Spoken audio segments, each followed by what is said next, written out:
నమస్కారం,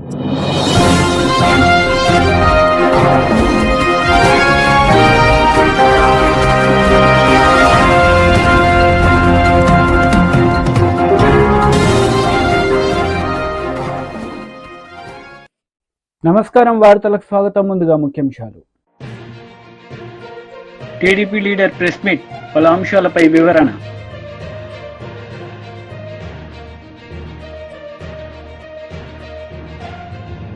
BJP leader press meet, పలు అంశాలపై వివరణ. బీజేపీ రాష్ట్ర అధ్యక్షుడు కిషన్ రెడ్డి మీడియా సమావేశం నిర్వహించారు. ఈ సందర్భంగా పలు అంశాలపై ఆయన మాట్లాడారు. ఉద్యోగాలు వస్తాయి మా అన్నలకు తమ్ములకు అని చెప్పి ఆ రోజు బలిదానం అయ్యారు. వారు బలిదానం అయ్యే కాదు, ఈ తెలంగాణ సమాజం అంతా కూడా సకల జనుల సమ్మెతో ఆ రోజు పోరాటం చేశారు. చివరకు గల్లీ నుంచి ఢిల్లీ వరకు భారతీయ జనతా పార్టీ కూడా నిరంతరమైనటువంటి పోరాటం చేసి తెలంగాణ సాధనలో కీలక పాత్ర పోషించింది. ఉస్మానియా యూనివర్సిటీలో ఆ రోజు విద్యార్థులు ఆందోళన చేస్తూ ఉంటే పోలీసులు తుపాకులు ఎక్కుపెట్టినా, లాఠీలు జులిపించినా, మరి బూట్లతో ఉద్యమకారులను తొక్కినా ఆ తెలంగాణ విద్యార్థుల గుండె చప్పుడు పార్లమెంటులో వినిపించిన ఘనత భారతీయ జనతా పార్టీది, సుష్మా స్వరాజ్ గారిదని సందర్భంగా మనం చేస్తున్నాం. సుష్మా స్వరాజ్ గారు పార్లమెంటులోనే కాదు, తెలంగాణ అన్ని జిల్లాలలో పర్యటించి, ఓ తెలంగాణ ప్రజలారా, ఓ తెలంగాణ విద్యార్థి యువకులారా, మీరు పోరాటం చేయండి, మీకు అండగా నేను ఉన్నానని చెప్పి ఆ రోజు ఒక తల్లిగా, ఒక అమ్మగా, మరి ఒక మాతృమూర్తిగా ఆ రోజు తెలంగాణ సమాజానికి మరి సుష్మా స్వరాజ్ గారు భారతీయ జనతా పార్టీ అండగా నిలబడి 160 మంది ఎంపీలు తెలంగాణకు అనుకూలంగా ఓటు వేసి తెలంగాణ సాధనలో బీజేపీ కీలక పాత్ర పోషించింది. కానీ దురదృష్టవశాత్తు తెలంగాణ వచ్చిన తర్వాత మరి ఈ రాష్ట్రంలో అధికారం నిలగబెట్టినటువంటి కేసీఆర్ కానీ, కేసీఆర్ కుటుంబం కానీ, టీఆర్ఎస్ పార్టీ కానీ, ఆ తర్వాత బీఆర్ఎస్ పార్టీ కానీ తెలంగాణ యువతకు వెన్నుపోటు పొడిచింది. తెలంగాణ యువతకు అన్యాయం చేసింది. తెలంగాణ యువతను మోసం చేసింది. తెలంగాణ యువతకు అన్యాయం చేయడం జరిగింది. దురదృష్టం ఏంటంటే ఒక లెక్చరర్ పోస్టు భర్తీ చేయలే, ఒక టీచర్ పోస్టు భర్తీ చేయలే. ఆ రోజు తెలంగాణ యువతను అనేక రకాలుగా వేధించి అవమానాలకు గురి చేయడం జరిగింది. ఇదే ధర్నా చౌక్లో తెలంగాణ ఉద్యమంలో అనేక ఉద్యమాలు చేసి మరి ఈ ప్రభుత్వం మీద ఒత్తిడి చేసినటువంటి చరిత్ర తెలంగాణ ఉద్యమకారులది. కానీ కేసీఆర్ అధికారంలో రాగానే ఈ ధర్నా చౌక్లో ఉద్యమాలు చేయొద్దని చెప్పి నిషేధం పెట్టినటువంటి గనుడు కేసీఆర్. చివరకు న్యాయస్థానానికి వెళ్ళి ఈరోజు మనం చేస్తున్నామే ధర్నా, ఆ రోజు న్యాయస్థానానికి వెళ్ళి తెచ్చుకున్నటువంటి ఆదేశాలతో ఈరోజు ఆందోళన చేస్తున్నాము. తెలంగాణ మరి రాష్ట్ర సమితి అధికారంలో ఉన్నప్పుడు కూడా ఇక్కడ ఆందోళన చేశాం మనం. మరి ఈరోజు కాంగ్రెస్ పార్టీ అధికారంలోకి వచ్చింది. మొన్న జరిగినటువంటి శాసనసభ ఎన్నికల్లో కాంగ్రెస్ పార్టీ, ఈనాటి ముఖ్యమంత్రి రేవంత్ రెడ్డి గారు కాంగ్రెస్ పార్టీ అధ్యక్షుడు, ఆయన ఇప్పుడు కూడా ఆయన రోజు అనేక రకాల మాట్లాడాడు. వాళ్ళ నాయకుడైనటువంటి రాహుల్ గాంధీ మాట్లాడారు, వాళ్ళ నాయకురాలైనటువంటి సోనియా గాంధీగా మాట్లాడారు, ప్రియాంక గాంధీ గారు మాట్లాడారు, ఊరూరా మాట్లాడారు. యూత్ డిక్లరేషన్ పేరుతో ఈ టీఆర్ఎస్ పార్టీ తెలంగాణ యువతకు అన్యాయం చేసింది. మా పార్టీ అధికారంలోకి వస్తే, కాంగ్రెస్ పార్టీ అధికారంలోకి వస్తే మేము న్యాయం చేస్తామని అనేక రకాల హామీలు ఇవ్వడం జరిగింది. కానీ ఈరోజు పరిస్థితి ఏంది? ఏరు దాటేంత వరకు ఓడమల్లన్నా, ఏరు దాటినాక బోడిమల్ అన్న విధంగా ఈరోజు వ్యవహారం చేస్తూ ఉన్నారు రేవంత్ రెడ్డి గారు. ఆ రకంగా ఈరోజు వచ్చిన ఈ యొక్క 8 నెలల్లోనే తెలంగాణ యువతకు అనేక రకాలుగా మోసం చేసినటువంటి, అన్యాయం చేసినటువంటి ప్రభుత్వము కాంగ్రెస్ పార్టీ ప్రభుత్వము, ముఖ్యమంత్రి రేవంత్ రెడ్డి గారని మనం చేస్తా ఉన్నాను. మాట్లాడమే కాదు, అవమానం చేసే విధంగా ఏ విద్యార్థులైతే, యువకులైతే తెలంగాణ కోసం బలిదానం చేసి ఆనాటి ప్రభుత్వాన్ని మెడలు వంచి తెలంగాణ తెచ్చుకున్నారో ఈరోజు వాళ్ళందరినీ కూడా మరి ఇష్టారాజ్యంగా అవమానం చేసే విధంగా ముఖ్యమంత్రి మాట్లాడము చాలా విచారకరమని ఈ సందర్భంగా మనం వస్తున్నాను. ముఖ్యమంత్రి వాక్యాలను తెలంగాణ యువత ఖండించాల్సినటువంటి అవసరం ఉంది. ఉస్మానియా యూనివర్సిటీ అంటే అది త్యాగాలకు కేంద్రము, ఉద్యమాలకు అడ్డా. మరి అటువంటి ఉస్మానియా విశ్వవిద్యాలయంలో చదివేటువంటి విద్యార్థులను రేవంత్ రెడ్డి గారు అనేక సార్లు అవమానం చేస్తూ మాట్లాడారు. మరి ఈరోజు పరిస్థితి ఏంది? అనేక రకాల హామీలు ఇచ్చారు.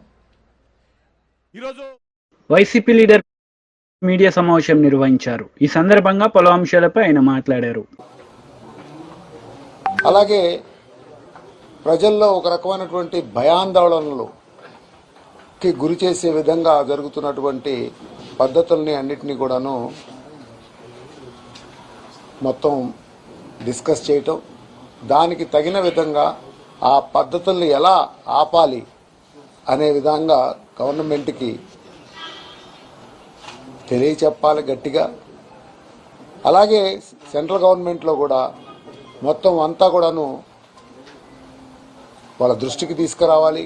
అన్ని పార్టీలు రాజకీయాలకి దాటుకొని వీటన్నిటినీ కూడాను ఎవరు కూడాను సభ్య సమాజంలో ఇలాంటి పనులని తప్పనిసరిగా గ్రహించాలి, వీటిని ఎటువంటి పరిస్థితుల్లో వీటిని ఆపు చేయాలి అనేటటువంటి మెసేజ్ ఇవ్వటం జరిగింది. సో మీరు ముఖ్యంగా చూస్తే ఈ నెల రోజుల కార్యక్రమంలో హత్యలు, దాడులు, హింసాత్మక ఘటనలు వీటన్నిటికీ సంబంధించి పార్లమెంట్లో మేము వీటన్నిటినీ కూడా లేవనెత్తాలి అని చెప్పేసి మా పార్టీ అధ్యక్షులు ఈరోజు జరిగింది. అలాగే వైఎస్ఆర్ కాంగ్రెస్ ఈ పార్టీ ఎంత స్ట్రాంగ్గా 15 సంవత్సరాల నుంచి ఒక పద్ధతిగా ఒక విధి విధానంతో పనిచేస్తూ ఉంది. సో ఆ విధానాలు ఎంత స్ట్రాంగ్గా ఉన్నాయి, వీటిని డిస్టర్బ్ చేసే విధంగా ఎవరో చేయాలనుకున్నా కానీ అవన్నీ అయ్యే పరిస్థితి కాదు. పార్టీ పటిష్టంగా ఉంటుంది, స్థిరంగా ఉంటుంది, క్యాడర్కి అంతా కూడాను భరోసా ఇచ్చే విధంగా మా నాయకత్వం ఉంటుందని చెప్పి తెలియజేస్తున్నాం. అలాగే ఈ కూటమి కానీ లేకుంటే తెలుగుదేశం ప్రభుత్వంగా కానీ ఎటువంటి పరిస్థితుల్లో కూడాను అగ్రెసివ్ స్టెప్స్ తీసుకోవద్దు అనేసి మళ్ళా మీ అందరి ద్వారా తెలియజేస్తా ఉన్నాం. వీటిని అనవసరంగా వీటన్నిటిని మళ్ళా ఇప్పుడు ఇవన్నీ కూడాను every action will have opposite and equal reaction. ఇది ఎటువంటి పరిస్థితుల్లో ప్రజాస్వామ్యంలో ఇది జరగనీయకూడదు, వీటిని ఆపాలి అనేటటువంటి దీన్ని మేము పార్టీ తరఫు నుంచి మా నాయకులు చెప్పిన దాన్ని బట్టి మేము అన్ని ఎస్పెషల్లీ ప్రభుత్వానికి తెలియజేస్తా ఉన్నాం. ఇలాంటి ఘటనల వల్ల ప్రజల్లో విపరీతంగా ఒక నెగిటివ్ ఒక భయాందోళన వస్తున్నాయి. ఇప్పుడు నిన్న చూస్తే వినుకొండలో జరిగినటువంటి హత్య, అది చూస్తే మీరు అంతకుముందు దాడులు, అలాగే మిథున్ రెడ్డి గారి ఇంటి మీద, రెడ్డప్ప గారి ఇంటి మీద వేసినటువంటి రాళ్లు, ఈ దాడులు ఇవన్నీ కూడాను ఖచ్చితంగా మనుషుల్లో ఒక రకమైనటువంటి ఒక భయాందోళనకు వచ్చేస్తున్నాయి. సో కాబట్టి తప్పనిసరిగా వీటిని ఇమీడియట్గా లా అండ్ ఆర్డర్ ఫుల్ కంట్రోల్లో తీసుకోవాల్సినటువంటి బాధ్యత ప్రభుత్వం మీద ఉంది అని చెప్పి తెలియజేస్తా ఉన్నాం. అలాగే చంద్రబాబు నాయుడు గారిని కూడా నేను ఒకటి కోరుకుంటా ఉన్నాను, ఖచ్చితంగా మీరు మీ క్యాడర్కి, మీ టీమ్స్కి అన్నిటికి కూడా మెసేజ్ ఫార్వర్డ్ చేయాలి. తప్పనిసరిగా ఇలాంటి దాడులన్నింటినీ ఆపించాలా. ఇది ఖచ్చితంగా నేను పర్సనల్గాను అలాగే మా పార్టీ తరఫున కూడాను మేము ఇది రిక్వెస్ట్ చేయడం జరుగుతూ ఉంది. అలాగే పార్టీ తరఫు నుంచి, మా వైసీపీ పార్టీ తరఫు నుంచి కూడాను ఇప్పుడు మేము కూడా ఒక స్ట్రాంగ్ మేము ప్రొటెస్ట్ తీసుకోకపోతే, ఒక స్ట్రాంగ్ మెసేజ్ ఇవ్వకపోతే, ఇలాంటి పోరాటాలు మేము ఒక పోరాట స్ఫూర్తితోటి కనుక ఇలాంటి ఇష్యూస్ని కనుక ఆపకపోతే ఖచ్చితంగా ఇదంతా కూడాను తప్పనిసరిగా దారుణాలు ఇంకా జరుగుతాయి, వీటికన్నిటికీ అడ్డుకట్ట వేయాల్సినటువంటి బాధ్యత ఉంది అని చెప్పి కూడా చెప్తా ఉన్నాం. అలాగే ముఖ్యంగా అసెంబ్లీ సమావేశాలు రేపు సోమవారం నుంచి స్టార్ట్ అవబోతా ఉన్నాయి. సో అందులో కూడా తప్పనిసరిగా పార్టీ తరఫున మేమందరం కూడా నిరసన తెలియజేయాలని చెప్పేసి పార్టీ తరఫు నుంచి డిసిషన్ తీసుకుంటున్నాం. అలాగే మంగళవారం నాడు ఎంపీలు, ఎమ్మెల్యేలు, ఎమ్మెల్సీలు అలాగే ముఖ్యమైన నాయకులందరూ కూడాను ఢిల్లీ చేరుకుంటాం. ఢిల్లీలో కూడా తప్పనిసరిగా బుధవారం దానికి సంబంధించి కాంగ్రెస్ నేతలు మీడియా సమావేశం నిర్వహించారు. ఈ సందర్భంగా పలు అంశాలపై వారు మాట్లాడారు. విగ్రహం లేదు. మొన్న జరిగినటువంటి జనరల్ బాడీలో నేను ఈ ఇష్యూ రేజ్ చేశాను. ఏ విధంగానైతే ఇంటర్నేషనల్ స్టేడియం కావాలంటే అక్కడ పేరున్నది కానీ రాజీవ్ గాంధీ లేదు. విమానాశ్రయం పేరు రాజీవ్ గాంధీ పేరున్నది.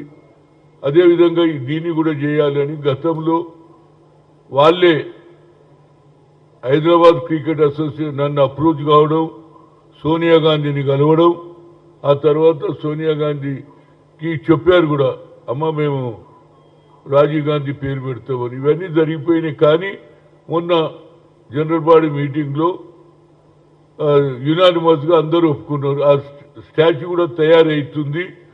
దానికి వాళ్ళ మన స్పోర్ట్స్ ఇన్ఛార్జ్ ఉన్నటువంటి మన క్యాబినెట్ అయినటువంటి జితేందర్ రెడ్డి, అదేవిధంగా జగన్మోహన్ రావు, ఇది హైదరాబాద్ క్రికెట్ అసోసియేషన్ ఆయన కూడా రావడం జరిగింది. ప్లేస్ కూడా చూపించాం. రేపటి నుంచి పని మొదలు పెడతాం. అది నా ఉద్దేశంలో రాజీవ్ గాంధీ బర్త్డే 20 ఆగస్టుకు ఉంది. ఇంత లోపల కావాలనేది నా ఉద్దేశం. దానితో పాటు రేవంత్ రెడ్డి గతంలోనే కలిసి ప్రియాంక గాంధీని పిలిస్తే బాగుంటుంది అనేది ఉన్నది. అది సరే తయారైన తర్వాత మరి రేవంత్ రెడ్డి గారు చొరవ తీసుకుంటే ఆ స్టాచ్యూని పెట్టడం జరుగుతుంది. దీంతో పాటు నాకు ఒక రిక్వెస్ట్ ఉంది. చాలా రోజుల నుంచి గత ప్రభుత్వం 10 సార్లు లెటర్ రాశాను, అడిగాను. యావత్ భారతదేశంలో ఇవాళ క్రికెట్ క్రేజీ పెరిగిపోయింది. మరి ఇంకో పక్క దాంతో పాటు డ్రగ్స్ కూడా పెరిగిపోయినాయి. ఎక్కడ చూడు డ్రగ్స్ డ్రగ్స్ డ్రగ్స్ అంటున్నారు. కనుక నా ఉద్దేశంలో ఈ డ్రగ్స్ను ఆపడానికి పట్టుకోవడం ఒక లెక్క, కానీ యంగర్ జనరేషన్ వాళ్ళను డ్రగ్స్ తరఫు పోకుండా స్పోర్ట్స్ తరఫు రావాలంటే నాకు ఒక ఆలోచన వచ్చింది. గతంలో కూడా కేసీఆర్ గారిని రిక్వెస్ట్ చేశారు, కానీ ఆయన ఏది పట్టించుకోలేదు. అన్ని జిల్లాలలో ఎస్పీ ఆఫీస్ ఉంటుంది, అదేవిధంగా కలెక్టర్ ఆఫీసులు ఉంటాయి, అన్నీ ఉంటాయి. కానీ స్పోర్ట్స్ కాంప్లెక్స్లు ఎక్కడ లేవు. కనుక నా ఉద్దేశంలో ముఖ్యమంత్రి గారు కూడా యంగ్స్టర్ కాబట్టి యంగ్స్టర్ను ఎంకరేజ్ చేయాలంటే ఇవాళ అన్ని రాష్ట్రాలలో కూడా అన్ని ఇతర దేశాలలో కూడా క్రికెట్ క్రేజ్ పెరిగింది. కనుక ఒక స్పోర్ట్స్ కాంప్లెక్స్ ఉంటే అది ఒక క్రికెట్ స్టేడియం పక్క రాష్ట్రమైనటువంటి ఆంధ్రలో అది కడపలా, కర్నూలులా, విజయవాడలా అన్ని జిల్లాలలో క్రికెట్ స్టేడియాలు ఉన్నాయి. 12 వరకు ఉన్నాయి. ఇక్కడ కూడా పెట్టారు. మాజీ మంత్రి కేటీఆర్ మీడియా సమావేశం నిర్వహించారు. ఈ సందర్భంగా పలు అంశాలపై ఆయన మాట్లాడారు. అటు అవసరమైతే రాష్ట్రపతి దాకా కూడా పోతాము, వారికి కూడా వివరించి చెప్తాం. ముఖ్యంగా తెలంగాణ యువతకి మీ అందరికీ ఇచ్చే మాట, కాంగ్రెస్ ఇచ్చిన ప్రతి హామీ నిలబెట్టుకునేదాకా, పోస్టులు పెంచేదాకా, మీకు న్యాయం జరిగేదాకా మీ తరపున ప్రధాన ప్రతిపక్షంగా భారత రాష్ట్రంకి ఉంటుంది. కేసీఆర్ గారు ఉంటారు. తప్పకుండా మీ తరపున మీ హక్కుల కోసం మేము పోరాడతామని చెప్పి కూడా తెలియజేస్తూ, మీడియా కూడా ఇంత వర్షంలో ఇక్కడ వచ్చి కొంత ఇబ్బందులు పడుతూ కూడా అసౌకర్యం కలిగిన ఉన్నందుకు మీ అందరికీ కూడా ప్రత్యేకంగా ధన్యవాదాలు, నమస్కారం.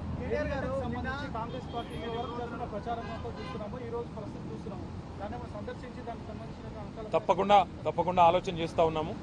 మేడిగడ్డ కొట్టుకుపోయిందని, కాళేశ్వరంలో లక్షల కోట్లు గంగపాలైందని చెప్పి చిల్లర మల్లర మాటలు మాట్లాడిన కాంగ్రెస్ పార్టీ ఏదైతే ఉందో ఇవాళ సిగ్గుతో తలదించుకోక తప్పదు.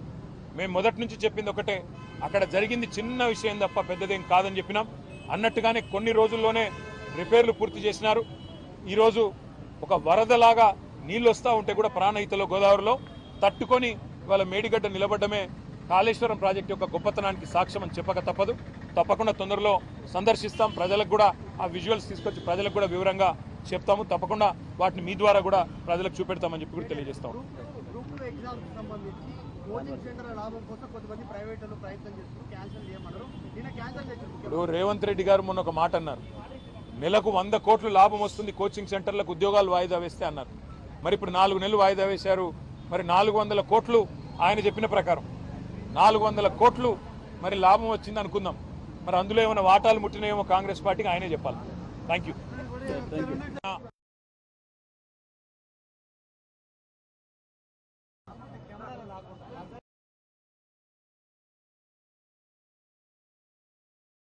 గవర్నర్ గౌరవ పెద్దలు శ్రీ రాధాకృష్ణన్ గారిని ఈరోజు తెలంగాణ రాష్ట్రంలో జరుగుతున్న వివిధ అంశాల మీద వారి దృష్టికి తేవడానికి, రాజ్యాంగం మీద జరుగుతున్న దాడిని ఈ రాష్ట్రంలో వివరించి చెప్పడానికి మా పార్టీ అధ్యక్షులు పెద్దలు కేసీఆర్ గారి ఆదేశం మేరకు మా పార్టీ యొక్క శాసనసభ్యులు, శాసన మండలి సభ్యుల బృందం, సీనియర్ నాయకుల బృందం ఈరోజు గవర్నర్ గారిని కలవడం జరిగింది.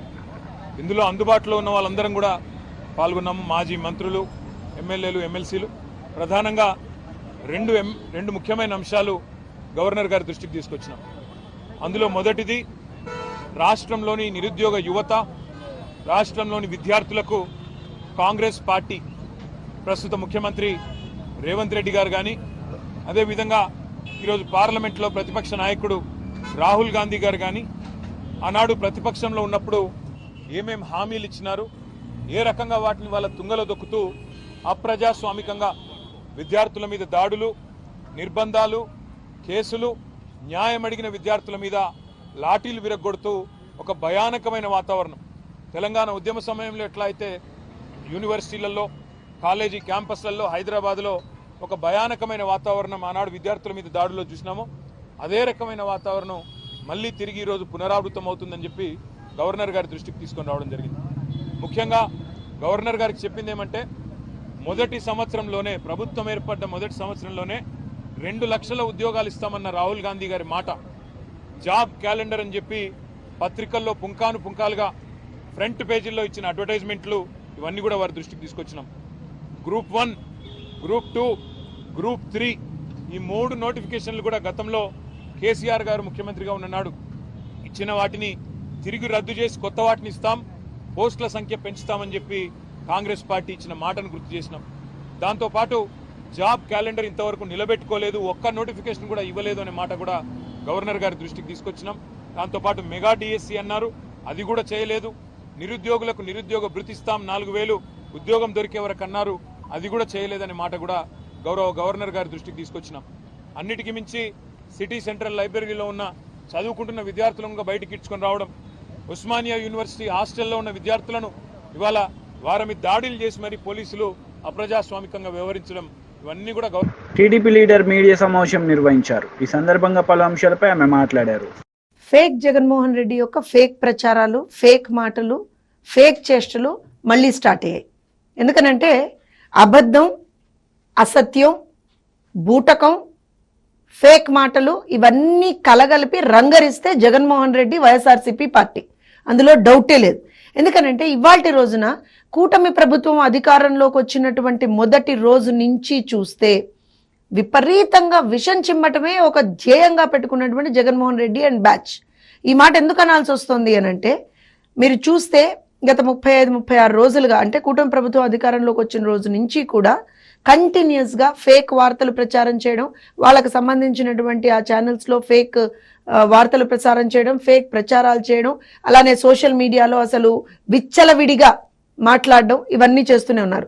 దానికి వాళ్ళు అసలు కంప్లీట్గా జగన్మోహన్ రెడ్డి గారు బయటకు వచ్చి, అయ్యో బాబోయ్ రాష్ట్రంలో గతం అంటే కూటమి ప్రభుత్వం అధికారంలోకి వచ్చిన తర్వాతట విపరీతంగా హత్యలు జరిగాయట, విపరీతంగా దాడులు జరిగాయట, ఎక్కడికక్కడ incidents of arson. For the first time ఆ మహానుభావుడు ఒక ఏమంటారంటే నేషనల్ ఛానల్కి నేను ఇవాళ రోజున ఒక ఇంటర్వ్యూ ఇస్తా ఈ మాట మీద అని చెప్పి, అన్ని అక్కడ కూడా తప్పుడు, అక్కడ కూడా అబద్ధాలే.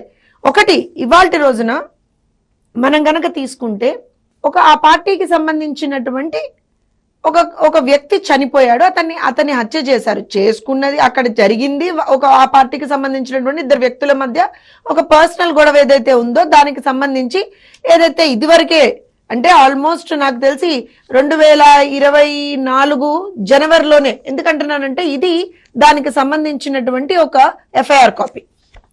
ఏదైతే ఇవాళ రోజున నిందితుడు ఉన్నారో అతని మీద వీళ్ళకి సంబంధించినటువంటి వ్యక్తులందరూ పెట్టినటువంటి ఒక హత్యాయత్నం కేసు ఇవన్నీ ఉన్నాయన్నమాట. సో వీటికి సంబంధించి ఇద్దరు వ్యక్తుల మధ్య ఉన్నటువంటి గొడవని, ఇద్దరు వ్యక్తుల మధ్య జరిగినటువంటి ఒక గొడవని తీసుకొచ్చి పార్టీలకు ఆపాదిస్తున్నాడు. ఇంతకు మించినటువంటి సిగ్గుమాలిన చర్య ఇంకేదన్నా ఉందా అనంటే, నేను పరామర్శకు పోతున్నా అని చెప్పి అక్కడ పరామర్శకి పోయి పథకాల గురించి మాట్లాడుతున్నాడు. అసలు సిగ్గు అనేటువంటి మాటే మీ డిక్షనరీలో లేదనుకుంటా జగన్మోహన్ రెడ్డి గారు కదా. ఎందుకనంటే ఇవాళ రోజున మీరు గమనించండి, 5 సంవత్సరాలు ఈ మహానుభావుడు 5 సంవత్సరాల పాటు, ఈ మాట ఎందుకంటున్నానంటే ఇంకా జగన్మోహన్ రెడ్డి ఉండుంటే అని వాళ్ళు చాలా పెద్ద పెద్ద మాటలు మాట్లాడారు, దాని గురించి తర్వాత మాట్లాడదాం.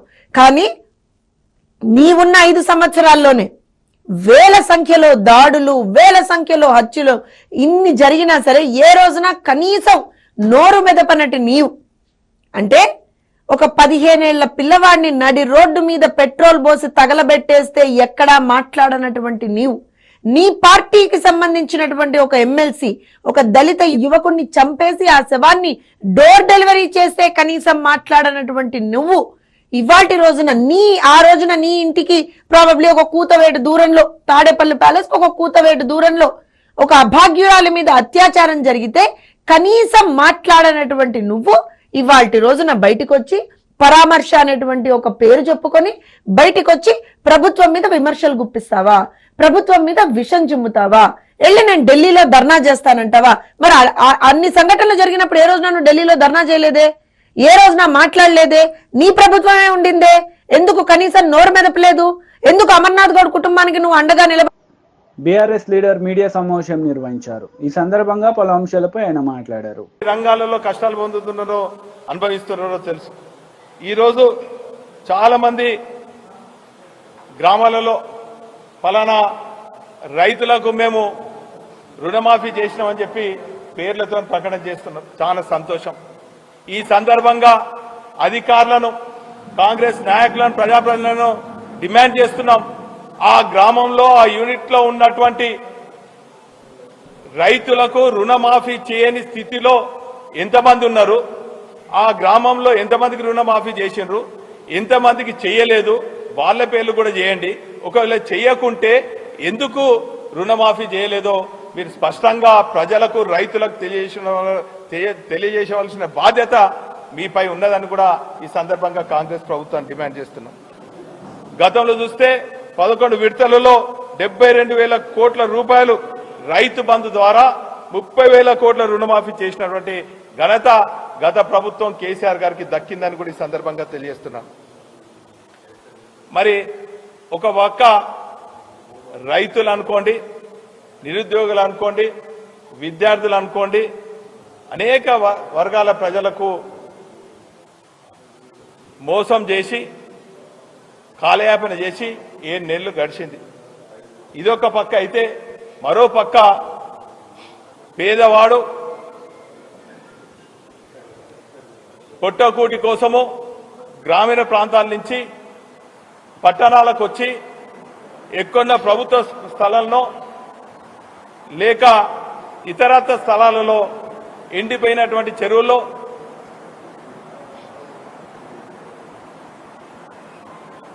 పొట్టకూటి కోసం కూలి చేసుకుంటూ కిరాయిలు కట్టలేని, స్థలాలు కొనుక్కోలేని నిరుపేదలు అక్కడక్కడక్కడ గుడిసెలు వేసుకున్నారు. అందులో హైదరాబాద్ తర్వాత అతిపెద్ద నగరంగా పిలువబడే ఈ చారిత్రాత్మక నగరంలో కూడా గత 50-60 ఏళ్ల నుంచి, మేము పుట్టనప్పటి నుంచి కూడా అనేక మంది పేదవాళ్ళు ఈ నగరాలలో. వార్తలు ముగించే ముందు ముఖ్యాంశాలు మరోసారి. టీడీపీ లీడర్ ప్రెస్ మీట్, పలు అంశాలపై వివరణ.